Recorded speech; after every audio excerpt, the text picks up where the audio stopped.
Hello students, I am Ganesh and we are going through chemical equilibrium. आज देखेंगे equilibrium constant. तो for a reaction where A and B are the reactants which react with each other and gives you product C and D, we can write the rate constant. तो rate of reaction. So rate of reaction क्या होता है ये हमने पहले भी देखा है. ओके, तो you may go through that video. तो चलो देखते हैं what is rate. So rate equals to या rate is directly proportional to बोल सकते हो कॉन्सेंट्रेशन ऑफ रिएक्टेंट्स. ठीक है, तो यहाँ पे बोलेंगे rate equals to k which is a rate constant into concentration of a into concentration of b. ठीक है, तो ये स्क्वायर ब्रैकेट्स होते हैं. इसके अंदर में जो टर्म लिखते हैं उसको पढ़ते वक्त आप ऐसे पढ़ोगे कॉन्सेंट्रेशन ऑफ, अगर अंदर ए है तो कॉन्सेंट्रेशन ऑफ ए, अगर अंदर बी है तो concentration of B. So this is the rate of reaction.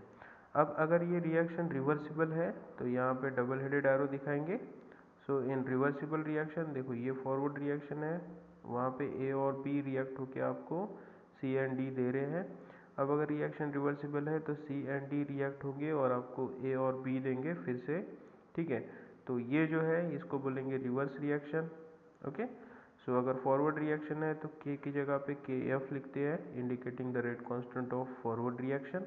ठीक है, फिर अगर हमें रेट देखना है ऑफ बैकवर्ड रिएक्शन तो एक्सप्रेशन क्या बनेगा, rate of reverse reaction equals to concentration of reactant into concentration of second reactant. ठीक है, तो इस तरह से हम लिख सकते हैं. Okay, now what is equilibrium. So equilibrium is the condition where rate of forward reaction,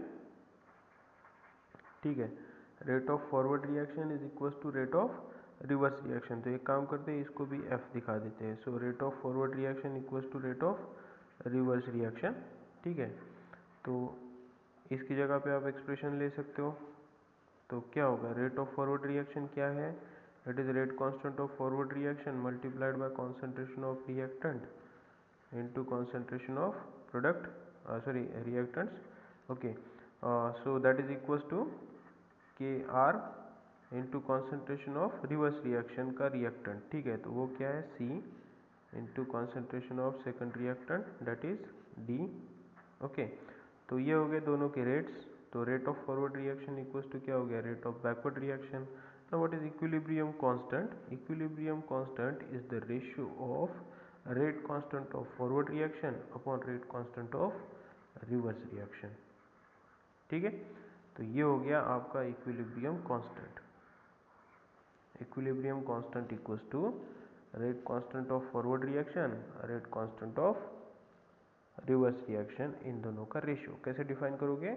so equilibrium constant is the ratio of rate constant of forward reaction upon rate constant of reverse reaction. तो ये एक definition बना सकते हो. Okay, then अभी देखते हैं. देखो क्या करना है, ये ऊपर वाला एक्सप्रेशन तो हम पहले ही निकाल चुके हैं.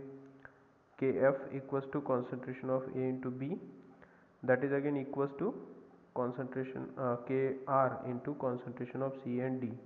अब यहाँ पे के एफ अपॉन के आर अगर आप बना लेते हो तो ये यहाँ से नीचे जाएगा. ठीक है, ये यहाँ से नीचे जाएगा. सो क्रॉस मल्टीप्लिकेशन कर लेते हैं. ठीक है, सो what is K C. K C equals to rate constant of forward reaction upon rate constant of reverse reaction that will be equals to concentration of C into concentration of D upon concentration of A into concentration of B. ठीक है, तो इनके according आप दूसरी definition बना सकते हो Kc की. सो what is Kc. Kc is equilibrium constant that is equals to ratio of concentration of product upon concentrations of reactant. तो ये हो गया आपका दूसरा definition for equilibrium constant. Okay, so what is equilibrium constant for a reversible reaction that is equals to rate constant of product concentrations of product upon concentrations of reactant. Okay, rate constant of forward reaction upon rate constant of reverse reaction. तो इस तरह से आप लिख सकते हो. इस तरह से आप डिफाइन भी कर सकते हो। So that's all. अभी रिएक्शन को थोड़ा चेंज कर लेते हैं। ठीक है, यहाँ पे रेट जो रिएक्शन का है उसमें भी आपको चेंजेस देखने को मिलेंगे। So if a number of A reacting with b number of B in a reversible manner to give you C number of C and D number of D, then rate of forward reaction is equals to rate constant of forward reaction into concentration of reactant A to the power of its stoichiometric coefficient। ये power लिखेंगे stoichiometric coefficient का, ठीक है। then B to the power of B, ठीक है। तो ये जो पावर्स है ये स्टोइकोमेट्रिक कोएफिशिएंट्स है जो दिखाते हैं number of moles of reactants, ठीक है। फिर रेट ऑफ रिवर्स रिएक्शन अगर है so that is equals to K R, rate constant of reverse reaction, into अभी रिवर्स रिएक्शन है तो ये हो गए रिएक्टेंट्स, ठीक है। So concentration of C to the power C, concentration of D to the power D. तो ऐसे आप ले सकते हो। Okay, now at equilibrium rate of forward reaction is equals to rate of reverse reaction। therefore हम क्या लिखेंगे, kf into concentration of A to the power A, B to the power B is equals to kr into concentration of C to the power C and D to the power D। Okay, so ये हो गया expression. Now Kc equals to क्या होता है, Kc equals to rate constant of forward reaction upon rate constant of reverse reaction। Now that will be equals to concentration of product to the power of stoichiometric coefficients, ठीक है, C to the power C into D to the power D upon A to the power small a into B to the power small b। So that will be the equation for equilibrium constant। Okay, तो ऐसे ले सकते हो। अब इसमें changes जो भी आपको करने हैं वो अकॉर्डिंगली आप देख सकते हो, जैसे जैसे चाहिए वैसे वैसे हम चेंजेस ले सकते हैं, ठीक है। So if you are considering the forward reaction in reverse direction, तो जो फॉरवर्ड रिएक्शन थी उसको अगर आपको रिवर्स डायरेक्शन में लेना है, मतलब रिएक्शन को अगर आप चेंज करवा के लेते हो तो कैसी बनेगी फिर रिएक्शन, ठीक है। उसी रिएक्शन को उल्टे फॉर्मेट में अगर लिखना है सो सी स्मॉल सी इंटू सी होगा, ठीक है। Small D number of D होंगे, ये रिएक्ट करेंगे एक दूसरे के साथ में, ठीक है। ये नंबर ऑफ ए बनेंगे, ठीक है, ए नंबर ऑफ ए बनेगा,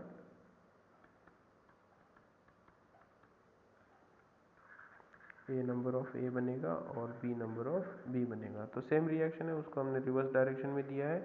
सो के सी इक्वल्स टू क्या हो गया अभी, के एफ इंटू डिवाइडेड बाय के आर, ठीक है। तो यहाँ पे जो भी इक्वेशन है वो थोड़ा उल्टा हो गया है, तो ये जो के सी है इसको के सी डैश बोलते हैं। So K C dash will be equals to concentration of product, जो कि यहाँ पे ए और बी है, ठीक है, to the power a, b to the power b upon c to the power c and d to the power D. तो reaction अगर उल्टी है तो आपका इक्विलिब्रियम कांस्टेंट भी उल्टा रहेगा। अगर दोनों को कंपेयर करना है फॉरवर्ड रिएक्शन और बैकवर्ड रिएक्शन के लिए, so K C will be equals to 1 upon K C dash, ठीक है। या फिर ऐसे ले सकते हो कि K C dash is equals to 1 upon K C. तो दोनों सेम रहेगा, कोई प्रॉब्लम नहीं है। अगर आपको एक रिएक्शन दी है न्यूमेरिकल में या कहीं पे भी जिसमें डायरेक्शन अलग दिखाई है और इक्वेशन में वैल्यूज देते वक्त आपको कुछ उल्टा बोला है, तो ये रिएक्शंस आप यूज़ कर सकते हो, एक्सप्रेशंस यूज़ कर सकते हो। जनरली ऐसे क्वेश्चंस तो नहीं आते हैं, फिर भी ठीक है, अगर ज़रूरत पड़ी तो आप ऐसे कन्वर्शन कर सकते हो। अगर फॉरवर्ड रिएक्शन के लिए आपको इक्विलिब्रियम कांस्टेंट दिया है और क्वेश्चन में आपको बैकवर्ड रिएक्शन बोली है और उसके लिए कुछ कैलकुलेशंस करने हैं, so K C will be equals to 1 upon K C dash, या फिर K C dash is equals to 1 upon K C. तो ऐसे आप ले सकते हो, ठीक है। अभी देखते हैं कुछ एक्सप्रेशंस यूज़ करके केमिकल रिएक्शन के लिए कैसे आएगा, ठीक है। तो एक आधी रिएक्शन कंसिडर कर लेते हैं। सो एक नॉर्मल रिएक्शन है हैबर्स प्रोसेस वाली, जो मोस्टली आती रहती है, ठीक है। सो N2 है गैस, ये रिएक्ट करेगा विथ हाइड्रोजन गैस 3 मोल्स, ठीक है, और फिर देगा 2 moles of NH3. So this reaction is reversible which occur at a high temperature and high pressure, ठीक है। तो कंडीशन से हमें अभी कुछ लेना देना है नहीं, ये सब गैसेस है।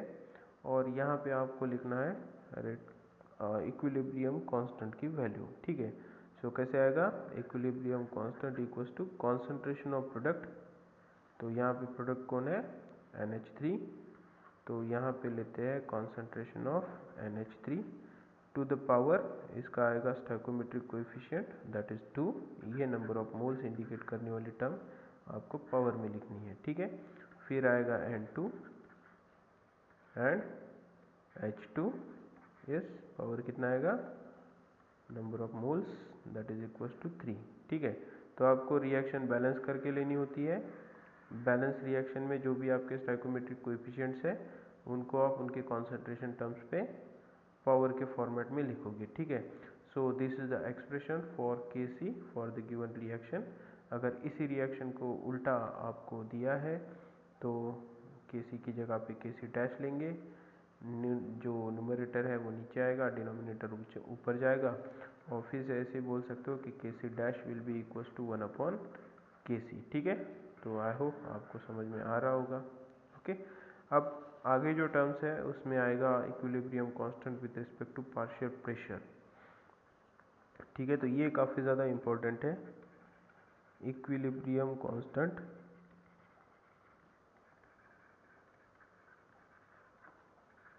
With respect to partial pressure, ठीक है। तो अगर आप नए हो और आपको लगता है कि हर टर्म एक्सप्लेन होनी चाहिए, तो जहाँ पे भी कुछ कम ज़्यादा हो रहा है या जो भी आपकी रिक्वायरमेंट्स हैं उनको कमेंट में आप दिया करो, ताकि मुझे समझ में आए कि और किस टाइप का एक्सप्लेनेशन आपको चाहिए। So we are representing it in the form of pressures. तो यहाँ पे है पार्शियल प्रेशर। अब चलो ठीक है, पार्शियल प्रेशर क्या होता है वो देखेंगे पहले, ठीक है। तो कोई कंटेनर है आपके पास, ओके। इस कंटेनर में 2-3 टाइप के गैसेस हैं, मान लो कोई ए गैस है, फिर कोई बी गैस है और फिर कोई सी गैस है, ठीक है। तो इन टोटल का कोई प्रेशर होगा यहाँ पे, ठीक है। तो ये होता है पी टोटल। अब ये पी टोटल जो है इसमें कंट्रीब्यूशन है सबका। सो पी ए जो होता है उसका कंट्रीब्यूशन है, पी बी जो है मतलब पार्शियल प्रेशर, प्रेशर ऑफ ए है, प्रेशर ऑफ बी है और प्रेशर ऑफ सी है। तो ये जो टोटल होता है ये हो गया टोटल प्रेशर, और इन सब का जो कंट्रीब्यूशन होता है जो सब मिला के टोटल प्रेशर बनाएगा। तो ये जो छोटे छोटे प्रेशर्स है या टोटल में कंट्रीब्यूट करने वाले प्रेशर्स है, इनको बोलते हैं पार्शियल प्रेशर, ठीक है। तो कहीं पे भी अगर दो और दो से ज़्यादा कंपोनेंट मिल के कोई प्रेशर दे रहे हैं तो इंडिविजुअल कंपोनेंट्स का जो भी प्रेशर होता है उसको बोलते हैं पार्शियल प्रेशर, ठीक है, ओके। तो अभी पार्शियल प्रेशर की टर्म्स में भी आप रिएक्शंस को या इक्विलिब्रियम कांस्टेंट्स को लिख सकते हो, तो उस फॉर्मेट में देते हैं। तो consider a reaction again. So here a number of A reacting with b number of B giving you c number of C and d number of D. अगर ऐसी रिएक्शन है और ये रिवर्सिबल फॉर्मेट में है और सारे के सारे कंपोनेंट अगर गैसियस फॉर्म में है या जितने भी है उतने गैसियस फॉर्म में आप कंसिडर करोगे, ऐसे दिए हैं और इनके आपके पास में है प्रेशर्स, तो आपके पास में कोई पार्शियल प्रेशर है दिया हुआ, इसकी कोई वैल्यू होंगी, ठीक है। फिर पार्शियल प्रेशर ऑफ बी होगा, इसकी भी कोई वैल्यू होंगी, ठीक है।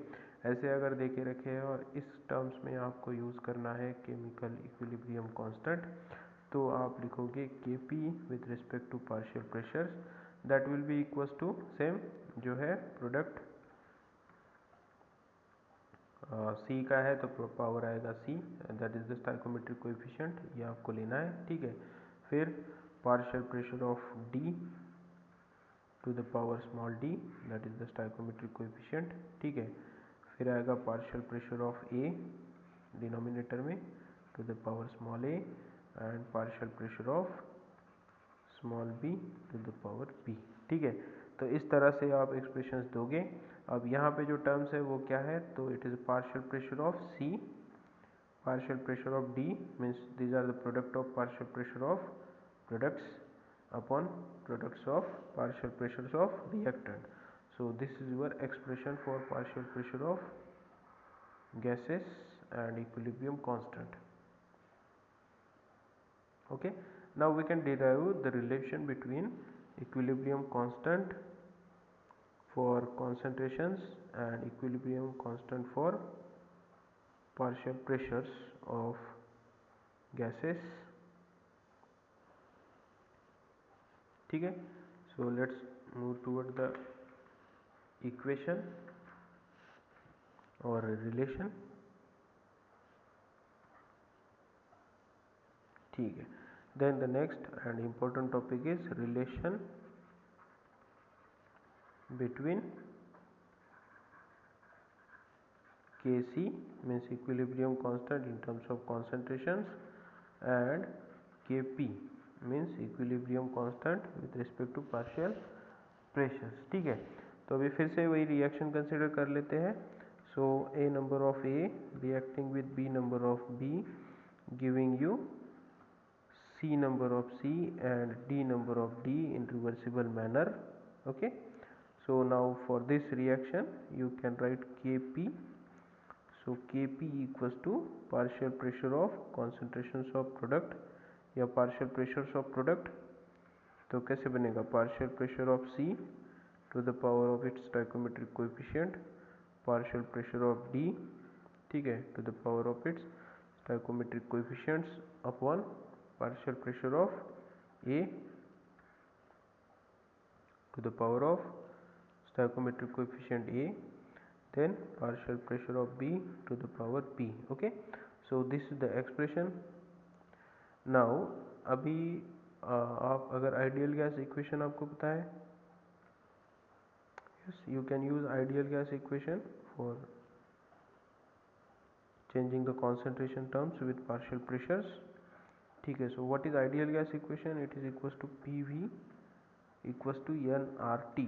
okay, क्या होता है P, it is pressure, what is V, it is volume, what is N, number of moles of gas, R is the gas constant, T is the temperature in Kelvin। ठीक है, तो ये हो गई सारी की सारी टर्म्स। आई होप आपको ये आता है और इसमें ज़्यादा टाइम वेस्ट नहीं करेंगे। ठीक है, तो अभी देखो ये जो है ये टोटल जो प्रेशर होता है उसके लिए टोटल आप यही इक्वेशन लगा सकते हो। अगर आपको पार्शियल प्रेशर कंसिडर करने हैं तो इसको ऐसे कंसिडर कर सकते हो। So it is partial pressure of A into V is equal to number of moles of A in mixture into R into T.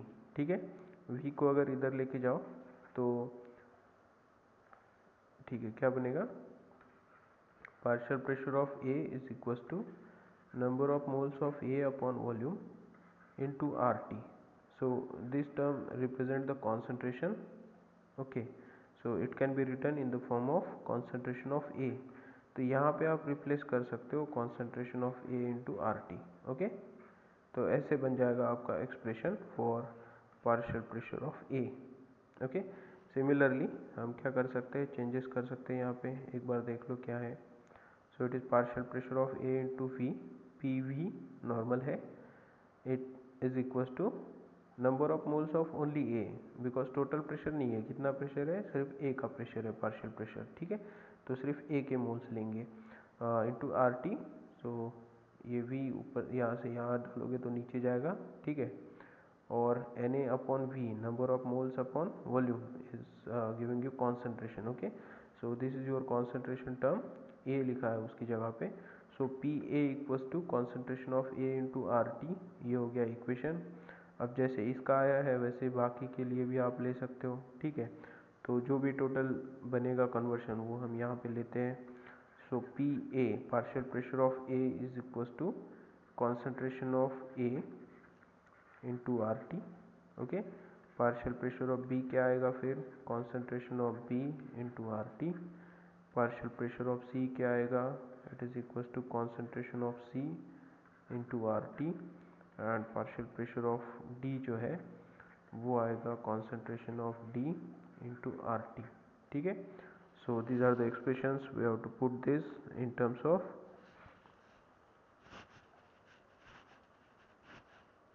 in the above equation. ठीक है, तो above equation में इसको रख देंगे. So what is the above equation? Kp equals to Pc to the power c into Pd to the power t upon Pa to the power a and Pb to the power b. तो उसकी जगह पे इसकी values put कर देते हैं. ठीक है, तो चलो नीचे लिखते हैं नया एक्सप्रेशन.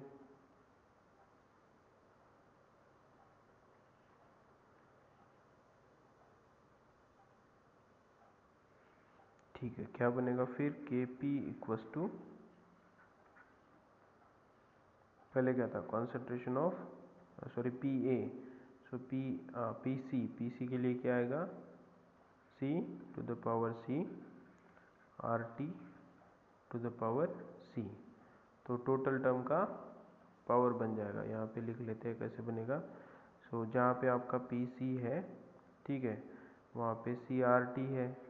ठीक है, Pc to the power C अगर है तो आएगा C to the power C RT, दोनों का पावर C. ठीक है, तो इस तरह से आप यहाँ पे ले सकते हो दोनों वैल्यू. ठीक है, multiplied by concentration of D to the power small d into RT to the power small d. Okay, अब इसको डिवाइड करेंगे. डिवाइडेशन के लिए कॉन्सेंट्रेशन ऑफ A है, तो पार्शियल प्रेशर ऑफ A की जगह पे कॉन्सेंट्रेशन ऑफ A आएगा. Okay, to the power A, यहाँ पे होगा RT to the power A, then concentration of B to the power B and RT to the power B. ठीक है, that is equals to concentration of C to the power C, concentration of D power small d divided by concentration of A power A concentration of B power B. तो ये जो RT to the power C है, RT to the power D है, upon RT to the power A है, RT to the power B है, इसको separate कर लेते हैं. सो RT कॉमन है, पावर C है, पावर D है, तो पावर्स का एडिशन होगा. ओके, अपॉन RT कॉमन है, पावर A है प्लस पावर B होगा. इसलिए कि हमें नंबर्स पता नहीं है तो टोटल नहीं निकालेंगे. सो ये हो गया. अब ऊपर एक न्यूमरेटर में टर्म है, नीचे एक डिनोमिनेटर में टर्म है, दोनों के सिर्फ पावर्स अलग है. तो ऊपर वाले नीचे वाले पावर्स की सब्सट्रैक्शन करेंगे तो एक्सप्रेशन कैसे बनेगा? So C to the power C D to the power D upon A to the power A B to the power B RT to the power, ऊपर वाली टर्म्स की एडिशन होगी C plus D minus A plus B. तो ये हो गया total expression. Okay, अब इसको और थोड़ा मॉडिफाई कर सकते हो. So these are number of moles. ये स्टोइकोमेट्रिक कोएफिशिएंट्स है प्रोडक्ट एंड ऑफ रिएक्टेंट, और ये गैसियस कंडीशन के लिए है. तो यहाँ पे ऐसे लिख सकते हैं. So C to the power C D to the power D upon A to the power A B to the power B. ठीक है, ये स्क्वायर ब्रैकेट है पूरे, multiplied by RT, concentration of C D, ये होता है product. तो इसको आप ऐसे N2 ले सकते हो, number of moles of product, और ये जो है इसको N1 ले सकते हो. So N2 minus N1 equals to आएगा डेल्टा N, ये गैसीय स्टेट के लिए, तो इसका पावर आएगा delta N of number of moles of gas. ठीक है, सो डेल्टा N ये दिखाता है difference between the number of moles of gaseous products and reactants. ठीक है, तो दोनों का करेंगे subtraction. Okay, so this is your Kp.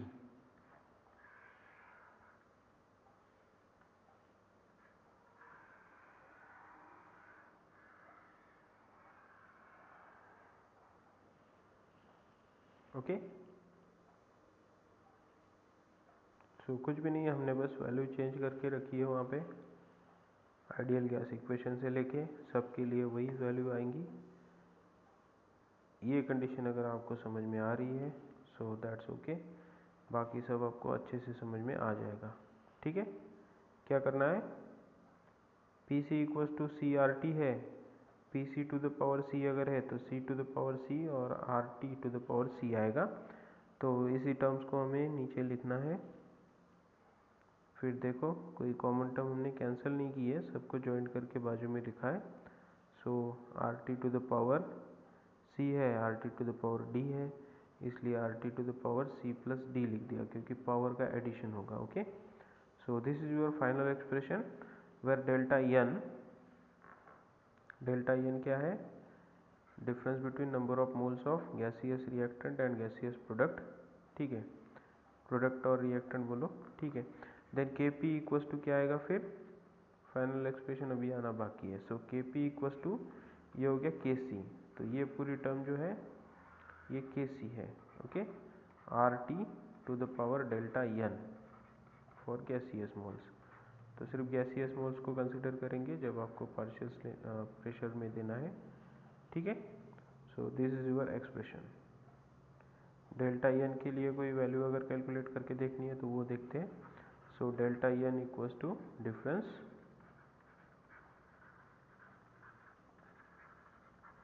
Between number of moles, ठीक है, नंबर ऑफ गैसियस मोल्स, ये गैसियस अच्छे से याद रखना, number of gaseous moles of product and that of reactant.